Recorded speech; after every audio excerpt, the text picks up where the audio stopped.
بسم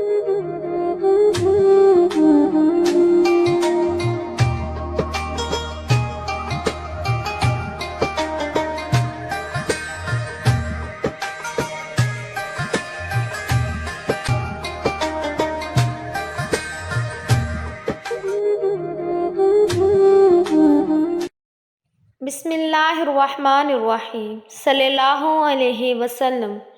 روزہ قبول ہونے کی 3 نشانیاں۔ حضور پاک صلی اللہ علیہ وسلم کا یہ فرمان ضرور سن لیں۔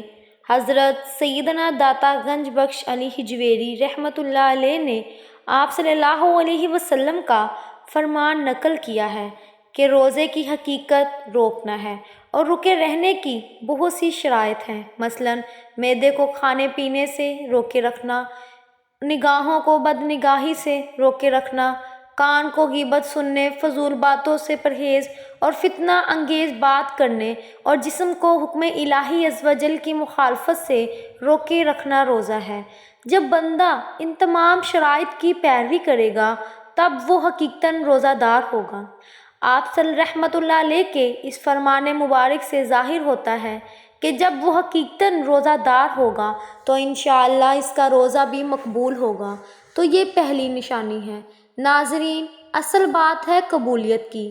ہمارا کوئی بھی عمل جو ہم کرتے ہیں اس کا کرنا بڑی بات نہیں ہے، بلکہ اس عمل کا اللہ کی بارگاہ میں قبول ہونا زیادہ اہم ہے۔ آپ صلی اللہ علیہ وسلم نے ارشاد فرمایا کہ روزہ صرف نہ کھانے پینے کا نام نہیں، بلکہ روزہ آنکھ کا، ناک، منہ اور زبان کا ہے کہ زبان سے غلط بات نہ بولی جائے، کانوں سے غلط چیز نہ سنی جائے، اور اگر وہ پھر بھی غلط کام کرتا رہے اور بھوکا پیاسا رہے تو آپ صلی اللہ علیہ وسلم نے ارشاد فرمایا کہ اس کا روزہ قبول نہیں ہے بلکہ فاقہ ہے۔ یہاں روزہ قبول ہونے کی کچھ نشانیاں ملاحظہ فرمائیں کہ اگر آپ کا روزہ قبول ہوگا تو کچھ ایسی چیزیں خود ظاہر ہو جائیں گی جس سے آپ یہ سمجھ سکتے ہیں کہ ہمارے روزے کو اللہ تعالیٰ نے قبول فرما لیا ہے یا نہیں۔ ناظرین، جب کوئی انسان روزہ رکھتا ہے تو پھر وہ بہت سارے احتیاط کرتا ہے کہ کہیں ایسا نہ ہو کہ ہمارا روزہ مکروہ ہو جائے۔ روزے دار کو روزہ مکروہ ہونے کا ڈر لگتا ہے کیونکہ اس نے کھانا پینا چھوڑ دیا۔ اب جب روزے دار نے سب کچھ چھوڑ دیا تو وہ سوچ رہا ہوتا ہے کہ اب ایسا نہ ہو کہ ہماری چھوٹی سی غلطی کی وجہ سے ہمارا روزہ برباد نہ ہو جائے، اور یہ سوچنا بھی چاہیے کیونکہ اس کا جو ثواب ہے وہ یہ کہ قیامت کے دن جب لوگ آئیں گے اپنے اعمال لے کر، کوئی نماز لے کر آ رہا ہے، کوئی عبادت لے کر اور کوئی روزہ لے کر، تو اللہ تعالیٰ اور اس کے فرشتے ان کو اجر و انعام دینا شروع کر دیں گے۔ نمازیوں کو اس کا بدلہ مل جائے گا، صدقہ دینے والوں کو اس کا صلہ مل جائے گا، حج کرنے والوں کو فرشتے اس کا بدلہ اور انعام دیں گے۔ پھر باری آئے گی روزے دار کی تو فرشتے کہیں گے، یا رب، یہ روزہ دار ہے جنہوں نے تیرے لیے روزہ رکھا تھا، بھوکے اور پیاسے رہے تھے، تو کیا ان کو اس کا اجر دے دیا جائے؟ تو اللہ تعالیٰ فرمائے گا، فرشتوں پیچھے ہٹ جاؤ، اس کا روزہ خالص میرے لیے تھا اور میں خود اس کے روزے کا اجر عطا کروں گا۔ کیونکہ انسان نماز میں دکھاوا کر سکتا ہے، صدقہ دینے میں دکھاوا کر سکتا ہے، لیکن روزہ رکھنے میں انسان دکھاوا نہیں کر سکتا، کیونکہ وہ تو خود ہی جانتا ہے کہ میرے بھوکے پیاسا رہنا ضائع نہ ہو جائے۔ جیسے کہا جاتا ہے کہ قبر کا حال مردہ ہی جانتا ہے، تو وہ انسان جو پورا دن بھوکا رہتا ہے، پیاسا رہتا ہے، وہ بھی اپنا حال خود جانتا ہے۔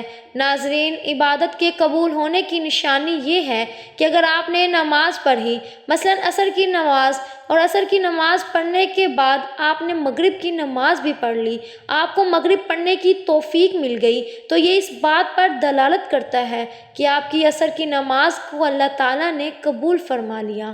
کیونکہ جب اللہ تعالیٰ کسی کی کوئی نماز کو قبول فرما لیتا ہے تو پھر اگلی نماز کی اس کو توفیق عطا فرما دیتا ہے۔ تو اس طرح روزہ، اگر ہم نے ایک روزہ رکھا، اس کے بعد ہم نے اگلا روزہ بھی رکھ لیا، تو یہ روزے کی دوسری نشانی ہوتی ہے، کیونکہ ہمارے پچھلے روزے کو اللہ تعالیٰ نے قبول فرما لیا۔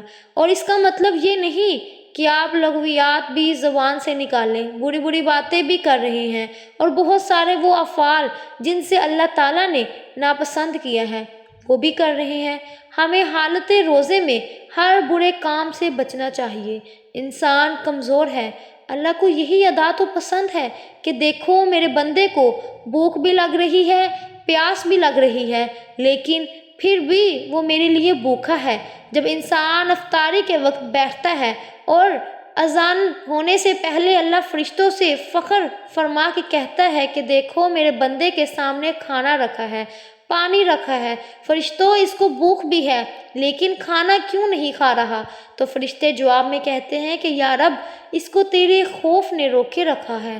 تو اللہ تعالیٰ فرماتا ہے کہ جاؤ میں نے ان کی بخشش فرما دی، اور اللہ تعالیٰ خوش ہوتا ہے، ایسے روزے دار کو دیکھ کر مسکراتا ہے۔ تیسری نشانی یہ کہ جب انسان کا روزہ اللہ تعالیٰ اپنی بارگاہ میں قبول فرما لیتا ہے تو اس کو ذہنی سکون ملتا ہے، دل میں تقویت حاصل ہوتی ہے، اگلے روزے کی توفیق ملتی ہے۔ کچھ لوگ کہتے ہیں کہ روزہ رکھ کے کمزور ہو گئی، لیکن جب انسان کا روزہ اللہ تعالیٰ اپنی بارگاہ میں قبول فرما لیتا ہے تو اس کو بظاہر دیکھنے میں لگ رہا ہے انسان کمزور ہے، لیکن اندرونی ایک طاقت اور قوت جو اس کو ملتی ہے وہ بندہ محسوس کرنے لگتا ہے کہ ہمارے اندر کمزوری نہیں بلکہ ہمارے اندر توانائی آ گئی ہے۔ یہ روزے کا کمال ہے، اس لیے روزے کو ہرگز نہ چھوڑا کرے۔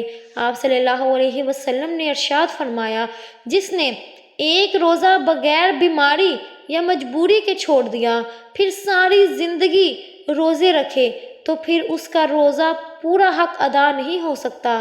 آپ صلی اللہ علیہ وسلم نے ارشاد فرمایا کہ روزے دار قیامت کے دن عرش کے سائے کے نیچے کھاتا پیتا مسکراتا ہوگا، اور بے روزے دار حساب و کتاب میں مبتلا ہوگا۔ سابقہ گناہوں کا کفارہ جس نے روزے رکھے اور اس کی حدود کو پہچانا اور جس چیز سے بچنا چاہیے اس سے بچے گا تو کچھ گناہ پہلے کر چکا ہے، اس کا کفارہ ہو گیا۔ جس نے ایک دن کا روزہ اللہ عز و جل کی رضا حاصل کرنے کے لیے رکھا، اللہ پاک اسے جہنم سے اتنا دور کر دے گا جتنا کہ ایک کوا جو اپنے بچپن سے اٹھنا شروع کرے یہاں تک کہ برا ہو کر مر جائے۔ مذکورہ بلا باتوں سے معلوم ہوتا ہے کہ اگر ہم ان بیان کردہ فرامین کے مطابق روزہ رکھیں گے تو اللہ پاک کی رحمت سے امید ہے کہ روزے کی قبولیت کا سامان ہو جائے گا۔ اللہ پاک ہمیں بہتر عمل کرنے کی توفیق عطا فرمائے اور ہمیں نیکوکاروں میں شامل کرے۔ آمین ثم آمین۔ اگر آپ کو میری ویڈیو پسند آئی تو مجھے زیادہ سے زیادہ سبسکرائب کریں، لائک کریں اور شیئر کریں۔ جزاک اللہ۔